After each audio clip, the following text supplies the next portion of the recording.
From the start of the Industrial Revolution to the end of the Wonder Years, we exploited our resources to promote prosperity. Progress, we called it. Then in the Aquarian 60s, what we'd wrought took on a new name, pollution. And idealists all, we promised to fix it. I've long suspected that during the do-it-all 70s and the have-it-all 80s, our attention to that promise got dangerously diverted. But behind our busy backs, someone remembered. Lucky Severson tells the tale of the Penobscot. Millinocket, Maine, like many towns here in the Northwoods, probably would not be here if the Penobscot River wasn't here first. It was the source of life for the Abenaki Indians and then the early settlers who found salmon so abundant they could catch them in their hands. Henry David Thoreau rhapsodized about the moose grazing along the river on yellow lilies. But that was before the dawning of the Industrial Age, when the river began delivering prosperity, timber from the North Woods, hydropower, and the waste of modern civilization.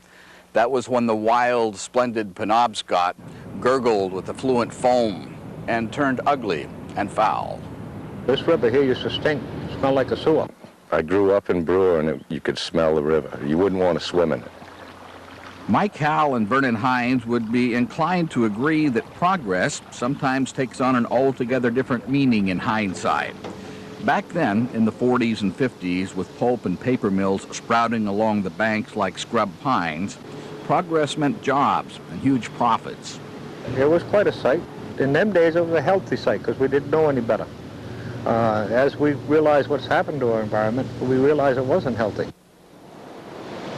The lower part of the 250-mile-long river was so polluted with chemicals, including dioxins, it was practically biologically dead.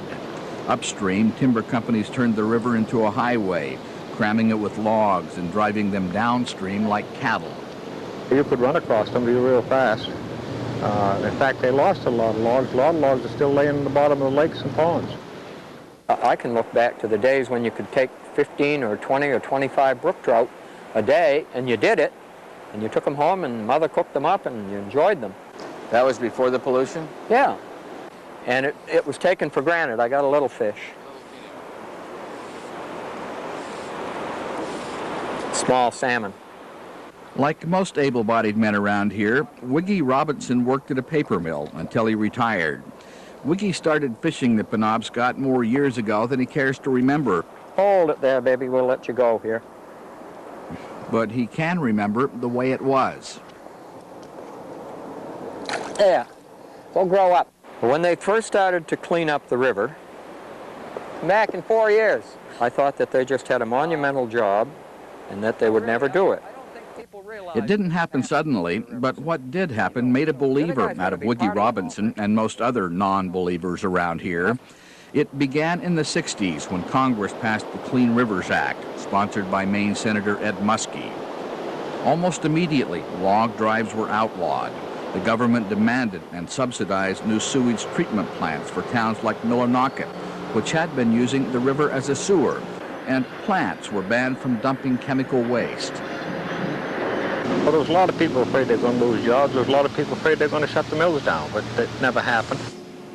Many of the biggest polluters along the river, the towns, were not happy either. So then when the town builds the sewage treatment plants, the taxes are going to go up, so they don't want to do that either. But the river is a livelihood. So somebody made a decision that it had to be cleaned up. After the controls went in and all this treatment plant stuff, today we're catching salmon and perch, smelts, and huge pickerel, bass, numerous bass, in places where before there was nothing. This is all below the mill. Oh, I got him. I got him. I got him. Oh, God, it's great. Get that on film, fellas. Today, the Penobscot offers some of the greatest landlocked salmon fishing in the country. And the river that was once an open sewer is now listed among the nation's top 10 recreation rivers. Today, the Penobscot has become something that would have been unimaginable 25 years ago. Today, the Penobscot is clean and beautiful, the way it was when Henry Thoreau first wrote about it 150 years ago. Although I wonder what he would have said about all the traffic.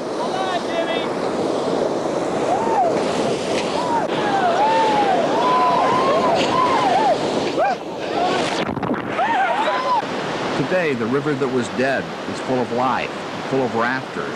As many as 560 a day cruise the Penobscot.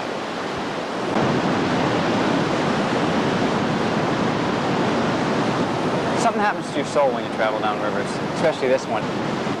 Too often in your daily life, you're confined to just having to do this, having to do that, and on a river, you're free and you can do what you want to do. If rivers are good for the soul, Jay Sherman should be a very happy man.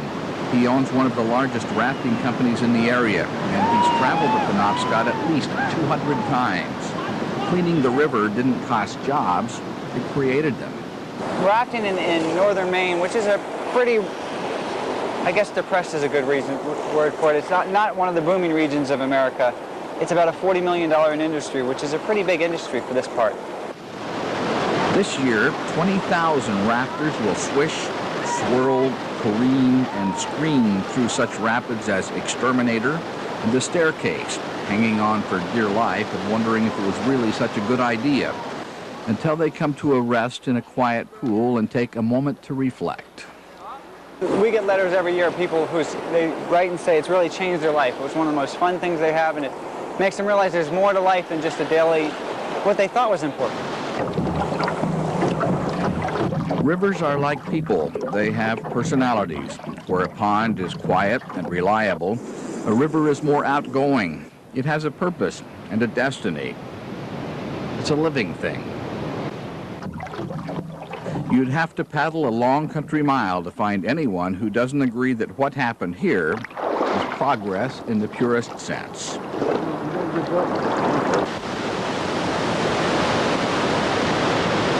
For Sunday Today, I'm Lucky Severson, NBC News, along the Penobscot.